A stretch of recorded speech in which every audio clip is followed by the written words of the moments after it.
Le champ de bataille vient à peine de s'apaiser 3 heures après les tirs, et pourtant une seule image semble tout remettre en question. 32 corps alignés sous un ciel rougeoyant. Dans ce contraste violent entre la froideur des procédures et la douleur brute du terrain, le geste inattendu d'Ibrahim Traoré fait vaciller toutes les certitudes établies. Mais que révèle vraiment cet instant sur la manière dont nous percevons un chef, un soldat, un homme? Car ce moment pourrait redéfinir silencieusement la notion même de commandement. Le récit qui a émergé de ce champ de bataille bouleversé ne se limite pas à une scène de deuil. Il ouvre une porte sur quelque chose de plus vaste, quelque chose que beaucoup au Burkina Faso avaient cessé d'espérer. Et si cet instant révélait enfin la valeur d'un leadership qui place la dignité humaine au cœur de chaque décision? De nombreux soldats ont raconté que rien, absolument rien, ne les avait préparés à ce moment où le protocole semblait s'effacer devant une vérité plus profonde. Un officier présent ce jour-là a même confié que ce simple geste avait fracturé un silence que personne n'osait briser depuis des années. C'est là que réside l'enjeu, comprendre pourquoi une réaction aussi intime a pu devenir un symbole public, repris dans les casernes, les villages et les conversations discrètes des familles de militaires. Car si tant de voix d'ordinaire prudentes se sont mises à parler, c'est que cette scène a réveillé quelque chose de longtemps enfoui. L'idée qu'un chef ne se définit pas seulement par les ordres qu'il donne, mais par la manière dont il regarde ses hommes. Ce que peu de soldats ont osé raconter, c'est qu'avant même que le protocole ne reprenne le dessus, un silence particulier avait recouvert la zone où 32 corps reposaient encore. Et dans ce silence, affirme-t-il, un détail presque invisible aurait tout changé. La manière dont le capitaine s'était arrêté, comme s'il reconnaissait quelque chose que personne d'autre ne voyait. La scène se déroulait pourtant au milieu d'un chaos total.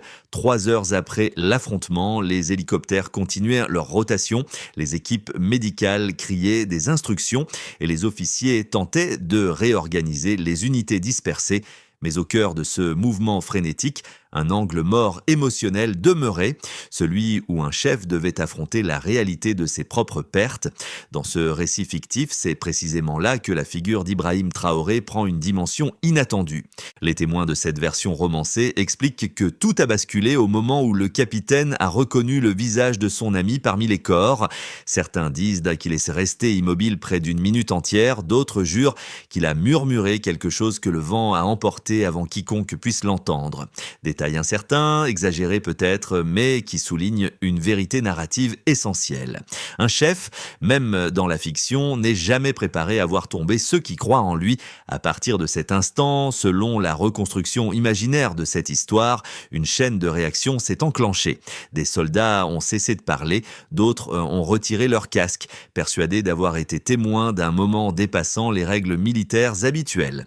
Certains officiers, plus méfiants, se sont demandé si cette hésitation n'allait pas fragiliser l'autorité du capitaine. D'autres encore y ont vu l'inverse, le signe qu'une autre conception du commandement pouvait émerger. Ce contraste entre doute et admiration deviendra, dans ce récit, le point de départ d'une transformation intime qui dépasse largement l'événement lui-même. Dans la version romancée de cette histoire, la figure qui permet de guider le lecteur au cœur de l'émotion collective n'est pas seulement le capitaine, mais aussi ceux qui l'entourent. Parmi eux, un jeune lieutenant fictif, Sawado, devient l'un des témoins clés de ce moment suspendu. Il n'avait que 22 ans dans ce récit, à peine sorti de l'académie, et n'avait jamais vu un officier réagir avec une telle humanité sur un champ de bataille encore tremblant de fumée. Sawado raconte que lorsqu'il a aperçu Ibrahim Traoré se figer près du corps de son ami, il a compris instinctivement que quelque chose de rare se produisait, un chef refusant de laisser la discipline masquer la douleur. Il affirme avoir ressenti une forme d'appel silencieux, comme si le capitaine lui enseignait sans un mot que le commandement ne se résume pas à l'autorité, mais à la responsabilité émotionnelle envers ceux qui suivent.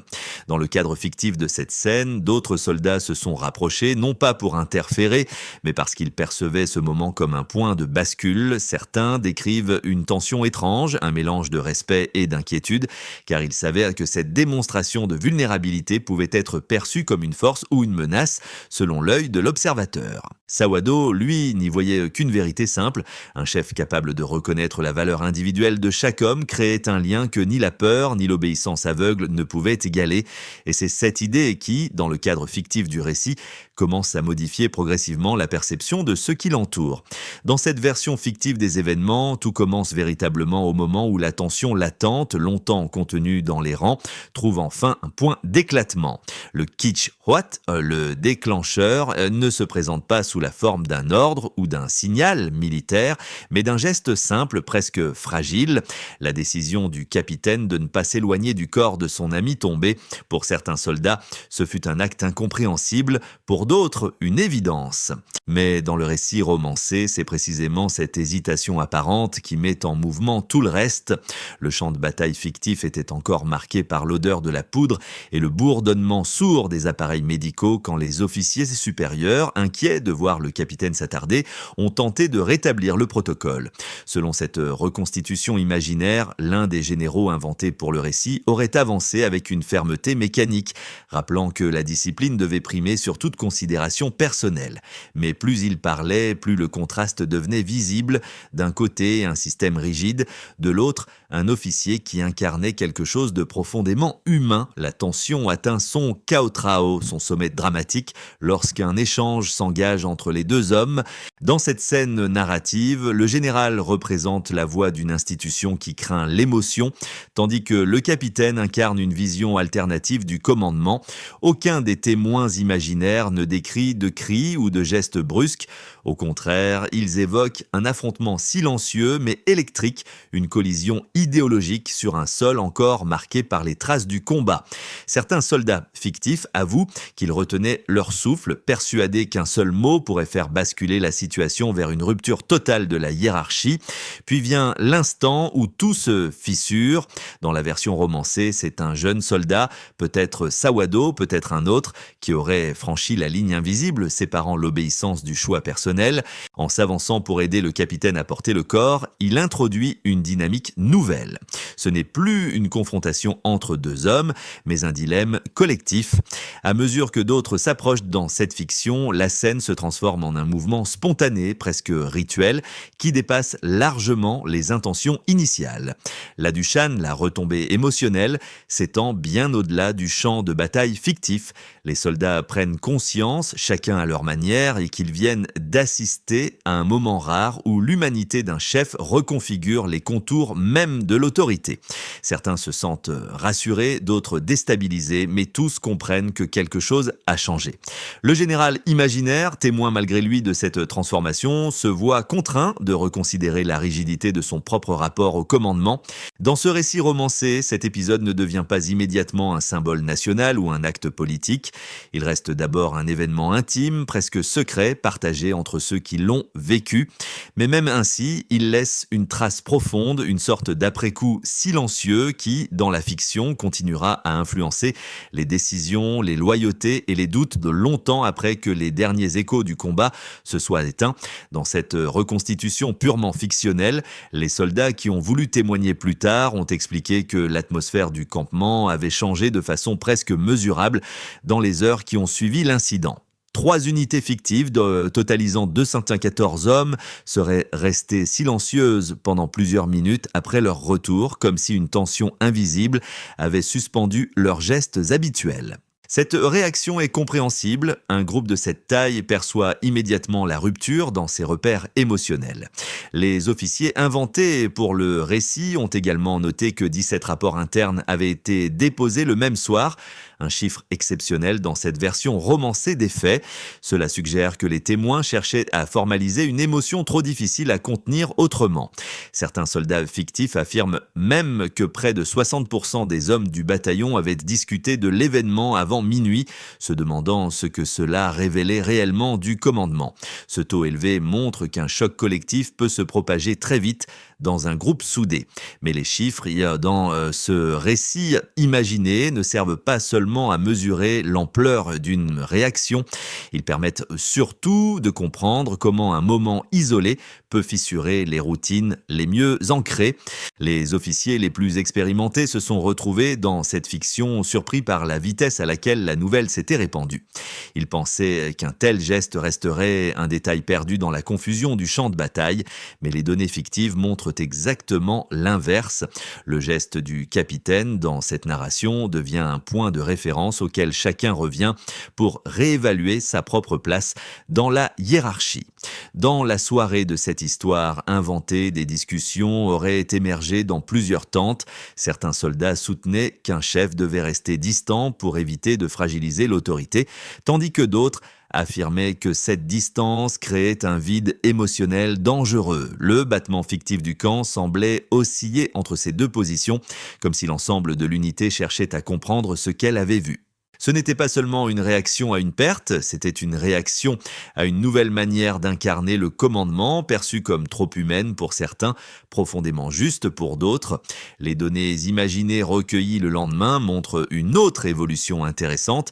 Le nombre de demandes d'entretien déposées auprès des officiers supérieurs aurait augmenté de façon inhabituelle. Dans cette fiction, il ne s'agissait pas de plaintes, mais de besoins de clarification, de tentatives pour comprendre comment concilier les attentes de l'institution avec les émotions récemment ravivées. Beaucoup affirmaient que cet événement avait réveillé des questions restées longtemps enfouies. Même les officiers les plus rigides dans cette version romancée ont dû reconnaître que la discipline ne suffisait pas toujours à maintenir la cohésion. La cohérence d'un groupe peut se jouer sur un détail, une hésitation, un geste inattendu. Et dans cette fiction, c'est précisément ce geste qui a réouvert un débat essentiel. Qu'attend-on réellement d'un chef sur un champ de bataille ?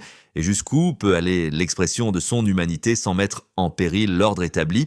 Ces chiffres inventés ne prétendent pas décrire une réalité militaire. Ils servent plutôt à montrer comment, dans un récit, les émotions peuvent avoir une dynamique presque quantifiable. Ils donnent du relief à une scène profondément intime et soulignent à quel point un moment apparemment simple peut transformer durablement la perception d'un groupe. Dans cette version imaginaire des faits, le débat qui a émergé parmi les soldats ne s'est pas limité à de simples impressions personnelles. Il s'est structuré en deux positions opposées, presque théoriques, comme si chacun ressentait la nécessité d'interpréter ce qu'il avait vu. La première soutenait qu'un chef, surtout en temps de guerre fictive, devait conserver une distance stricte afin d'éviter que l'émotion ne compromette la prise de décision. Selon cette ligne de pensée, un commandant trop proche de ses hommes risquait d'être perçu comme vulnérable, incapable d'imposer des choix difficiles. Plusieurs officiers imaginaires rappelaient que la discipline n'existait que grâce à la clarté des rôles et que le moindre flou pouvait saper l'autorité. La seconde position, tout aussi argumentée, défendait l'idée inverse. La proximité émotionnelle serait non seulement acceptable mais nécessaire. Les soldats qui défendaient ce point de vue affirmaient que, dans un contexte où chacun risquait sa vie, un chef devait prouver par des gestes authentiques qu'il comprenait la valeur humaine de ceux qui l'envoyaient au combat. Pour eux, la scène survenue autour du corps du soldat tombé n'affaiblissait pas le capitaine fictif. Elle confirmait au contraire qu'il n'était pas enfermé dans une posture mécanique. Il voyait dans son attitude un modèle de loyauté et de compassion capable de renforcer la cohésion plutôt que de la fracturer. Face à ces deux interprétations opposées, une réflexion intermédiaire s'est imposée parmi plusieurs soldats. Et si les deux positions contenaient une part de vérité, la fiction permet ici d'introduire une nuance souvent absente des débats militaires. Oui, la distance peut protéger le chef des dilemmes affectifs. Oui, la proximité peut renforcer la confiance, mais les témoins imaginaires ont fini par remarquer que ce n'était pas la distance ou la proximité qui posait problème. C'était la rigidité avec laquelle on les appliquait. Un commandant entièrement distant peut sembler froid. Un commandant entièrement émotionnel peut paraître instable. Dans cette narration, ce que le capitaine fictif incarne, c'est un équilibre fragile. Accepter d'être humain sans renoncer à la responsabilité. Tout a basculé d'un coup. Dans cette version romancée, c'est ainsi que plusieurs soldats décrivent le moment où l'atmosphère du camp a changé. Ils affirment qu'une forme de clarté étrange, presque lumineuse, s'est installée après des heures de confusion et de doute. Ce n'était pas un ordre, ni un discours, ni même un geste visible. C'était plutôt une sensation partagée, comme si chacun avait soudain compris que ce qu'il vivait dépassait les simples enjeux d'une mission fictive. Le jeune lieutenant Sawado, dans ce récit, raconte qu'il s'est surpris à observer le capitaine d'un œil différent. Non pas comme un supérieur hiérarchique, mais comme quelqu'un qui portait réellement le poids de ses décisions. Il confie dans cette fiction que ce changement de regard lui a donné l'impression de respirer autrement, comme si une tension longtemps enfouie avait enfin trouvé une issue. Les soldats qui discutaient encore âprement quelques heures plus tôt semblaient désormais chercher une direction commune. La scène conflictuelle avait laissé place à un calme lourd, mais porteur d'un sens nouveau. Et dans cette accalmie, ils comprirent que l'événement, même imaginé, marquait un point de non-retour pour leur vision du commandement. Dans cette version fictive, l'événement qui avait secoué le camp commença rapidement à produire des répercussions presque tangibles dans 4 sphères distinctes. Les soldats de l'unité, le premier groupe, celui que l'on pourrait appeler les NN pour noyau narratif, furent les premiers à ressentir les effets de ce moment. Selon les témoignages romancés, beaucoup d'entre eux se découvrirent une nouvelle manière de percevoir leur rôle. Ils ne voyaient plus seulement leur mission comme une suite d'ordres, mais comme une responsabilité partagée où chaque geste comptait. Certains auraient confié qu'ils se sentaient pour la première fois reconnus, non pas en tant qu'outil d'une institution, mais en tant qu'individu. Cette transformation imaginaire renforça les liens au sein de l'unité.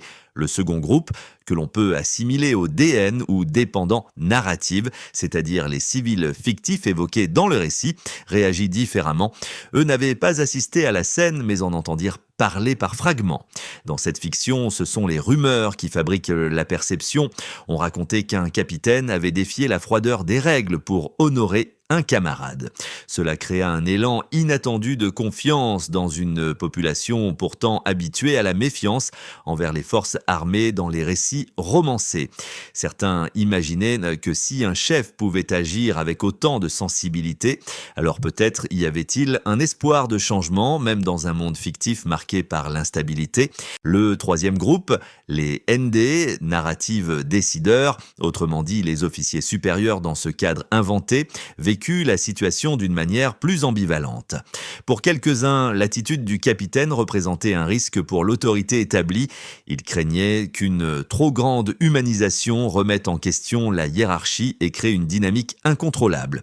D'autres, cependant, commencèrent à se demander si cette rigidité n'était pas justement la cause de certains blocages internes. Dans cette fiction, l'incident devient un miroir obligeant chacun à réévaluer sa vision du leadership. Plusieurs officiers auraient même engagé, selon le récit, des conversations discrètes pour analyser ce bouleversement émotionnel. Enfin, les KV, trouvuk imaginaires, c'est-à-dire les unités ou régions militaires avoisinantes, furent influencées de manière indirecte. Dans l'univers fictif de cette histoire, les nouvelles circulant rapidement entre les postes avancés. La scène du capitaine refusant d'abandonner son camarade tombé devint un sujet de discussion récurrent dans les camps voisins. Certains soldats inventés pour la narration se demandaient si ce genre de geste pourrait devenir un modèle, d'autres y voyaient un signe que quelque chose changeait lentement dans les mentalités collectives. Même sans preuve, ces échanges suffisaient à modifier subtilement les attentes des uns et des autres. Ainsi, dans cette construction purement romanesque, l'épisode ne reste pas confiné au cercle de ceux qui en furent témoins. Il se diffuse, se transforme, s'étire à travers les perceptions et les interprétations multiples, jusqu'à devenir un phénomène narratif à part entière, capable d'influencer réalité et convictions fictives bien au-delà du lieu où tout s'était joué. Dans l'univers purement imaginaire de cette histoire, les mois qui suivent l'incident deviennent le terrain idéal pour explorer plusieurs trajectoires possibles. Les soldats, dans leur discussion du soir, spéculent sur ce que pourrait devenir leur unité après un moment considéré comme charnière.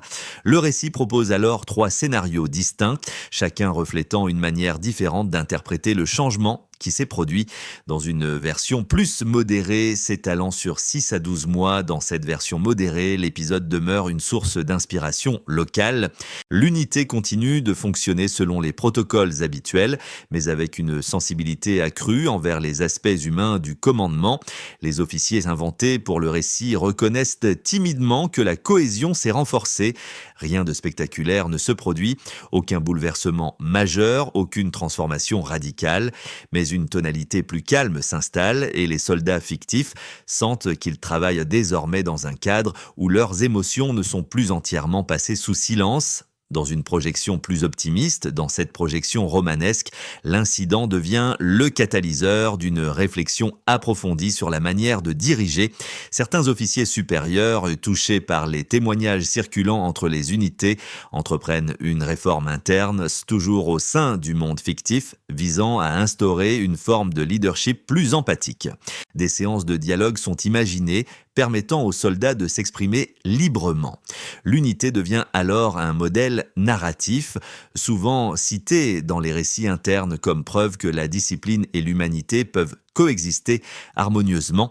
Dans cette possibilité plus sombre, l'incident suscite l'inquiétude des autorités militaires fictives. Craignant que ce geste soit interprété comme une remise en cause de la structure hiérarchique, certains officiers imposent un retour rigoureux aux normes les plus strictes. Cette réaction crée une tension palpable. Les soldats se sentent incompris, les officiers frustrés, et un climat de méfiance s'installe lentement. Le récit imaginaire souligne alors que la rigidité peut parfois amplifier ce qu'elle tente de contenir. Quel que soit le scénario, le fil conducteur reste le même. Dans cette fiction, l'impact d'un seul geste dépend moins de sa nature que de la capacité collective à en comprendre le sens. Dans cette version romanesque, l'épisode continue de se diffuser dans les conversations, non pas comme un événement militaire isolé, mais comme un miroir où chacun projette ses propres interrogations. Le récit distingue alors 3 groupes imaginaires, 3 manières de recevoir le sens de ce moment. Le premier groupe, que l'on pourrait appeler A, rassemble les soldats eux-mêmes. Ils ne sont pas unanimes, mais tous reconnaissent que quelque chose les a touchés personnellement. Certains disent qu'ils se sont sentis soudain moins interchangeables, comme si leur présence avait enfin un poids moral au-delà des simples missions.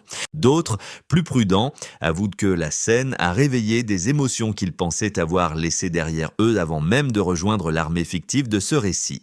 Le second groupe, B, regroupe les familles imaginaires de ces soldats. Elles n'ont rien vu directement, mais elles perçoivent les changements dans les lettres, dans les appels, dans la manière dont leurs proches parlent désormais de leurs responsabilités. Quelques épouses fictives racontent que leur mari semble plus attentif, plus sensible à ce qui se joue réellement dans leur quotidien. D'autres disent au contraire que l'agitation intérieure de leur partenaire est devenue plus visible. Le récit souligne que ces réactions, qu'elles soient positives ou lourdes, sont les indices d'un bouleversement intime. Le troisième groupe, C, rassemble les observateurs extérieurs de cette fiction, des habitants des régions environnantes, des civils témoins d'échos lointains. Ils n'ont accès qu'à des fragments de récits, mais cela suffit à susciter des réflexions sur ce que signifie diriger ou suivre. Pour eux, cette scène romancée offre un rare moment de réflexion sur la fragilité humaine derrière les uniformes. Ainsi, dans cette histoire inventée, chacun réagit à sa manière, révélant que les gestes émotionnels, même isolés, peuvent tracer des lignes invisibles entre les individus. Dans cette version entièrement imaginaire des événements, certains soldats et officiers du camp commencèrent, au fil des jours, à réfléchir à une manière de transformer ce moment singulier en une démarche plus durable. Non pas une réforme officielle, le récit insiste sur ce point, mais une tentative interne, discrète, presque artisanale, d'apprendre quelque chose de l'incident. Cette réflexion fictive donna naissance à une sorte de petite feuille de route construite autour de quelques principes simples que plusieurs membres de l'unité évoquaient lors de conversations nocturnes. Le premier pas consistait à instaurer un espace de parole informel où les soldats pouvaient exprimer ce qu'ils vivaient sans craindre de paraître faibles. Dans cette fiction, ces échanges n'étaient pas structurés, ils naissaient spontanément autour d'un feu, d'un repas ou d'une patrouille. L'objectif imaginé était de rendre l'émotion moins clandestine. Le deuxième pas imaginé par le groupe impliquait la formation de petites équipes de soutien entre soldats, non pas en tant que structure officielle, mais comme un pacte mutuel. Selon la narration, chaque duo ou trio se promettait d'observer l'état mental des autres afin que personne ne porte seul un fardeau invisible. Le troisième pas concernait les officiers fictifs. Certains d'entre eux proposèrent, toujours dans cette trame romanesque, d'adapter leur manière de donner des directives, expliquer davantage le pourquoi, montrer plus de présence sur le terrain, rendre les décisions plus humaines sans renoncer à la discipline. Enfin, un quatrième pas apparu naturellement, reconnaître que tout changement durable prend du temps. Les soldats savaient qu'ils ne transformeraient pas l'institution inventée d'un seul geste, mais ils croyaient qu'un chemin intérieur avait commencé à se dessiner. Dans cette fiction, ces étapes simples deviennent les premières pierres d'une évolution silencieuse, presque intime, née d'un moment inattendu. Dans cette version romancée, les jours qui suivirent furent marqués par une sorte de lente décantation émotionnelle. Les soldats vaquèrent à leurs tâches, mais chacun portait encore en lui l'écho du moment vécu. Et c'est Sawado, le jeune lieutenant fictif évoqué plus tôt, Gideon, qui devint, sans vraiment le vouloir, le symbole de ce changement intérieur. Il racontait que chaque fois qu'il passait près du lieu où l'incident s'était produit, il ressentait une vibration étrange, comme si la scène continuait de respirer dans la mémoire du camp. Sawado confia à certains camarades que ce n'était pas la confrontation, ni les mots échangés, ni même l'atmosphère tendue qui l'avait le plus marqué. C'était un détail plus simple, la manière dont le capitaine, dans cette fiction, avait posé sa main sur l'épaule du soldat tombé, un geste si discret qu'il aurait pu passer inaperçu. Pour lui, ce geste résumait tout, la loyauté, la fragilité, la charge morale du commandement. Dans le récit, ce souvenir devint son repère intime, son point de stabilité. Il disait « La véritable force commence dans un simple geste humain ». Et dans ce monde imaginaire, ce constat semblait résonner bien plus loin qu'il ne l'aurait cru. Dans cette conclusion purement romanesque, les soldats du camp racontent qu'un calme particulier s'est installé au fil des semaines. Rien n'avait vraiment changé autour d'eux, les routines demeuraient, les exercices reprenaient, le vent continuait de soulever la poussière selon son propre rythme. Pourtant, chacun sentait qu'un fil invisible liait désormais les hommes d'une manière plus profonde. Dans cette version fictive, ce lien n'était pas né d'un ordre ou d'une règle, mais d'un moment suspendu que personne n'avait vraiment prévu. Certains soldats disaient que cette expérience les avait poussés à regarder leurs camarades autrement, comme si chaque silhouette avait gagné une densité, un poids humain nouveau. D'autres croyaient que le camp avait appris, malgré lui, qu'un simple geste pouvait transformer durablement la façon de marcher ensemble. Ainsi, dans l'univers imaginaire de cette histoire, ce n'est pas la scène elle-même qui importe, mais ce qu'elle inspire, une manière plus douce d'exister les uns avec les autres, même au cœur de l'incertitude. Et vous, qu'emporteriez-vous d'un moment capable de réveiller ainsi la part humaine en chacun ?